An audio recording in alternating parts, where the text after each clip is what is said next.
Previous year question பேப்பர்லேருந்து ஒரு reasoning base பண்ண சம். ஸோ இங்கே என்ன அப்படின்னா, ஏன்னு ஒருத்தர் 50 meters of north east of பியில் இருக்காராம்.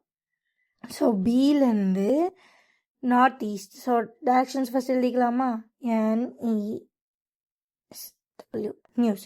So 50 meters of north east, இது நார்த்து இது ஈஸ்ட்டு.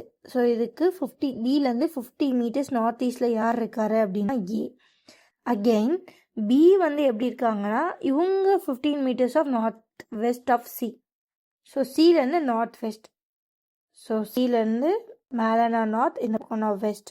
கரெக்டா? ஸோ நார்த் வெஸ்ட்டில் 50 meters இருக்காங்க. ஸோ அப்போது சி எந்த டைரெக்ஷனில் ஏலேருந்து பார்க்குறப்ப இருப்பாங்க? ஏலேருந்து பார்க்குறப்போ சி வந்து சவுத் டைரெக்ஷனில் இருப்பாங்க. Option C. ஓகேவா? ஸோ இந்த மாதிரி சம்ம செய்கிறதுக்கு முன்னாடி முதல்ல டைரெக்ஷன்ஸ் போட்டுக்கோங்க.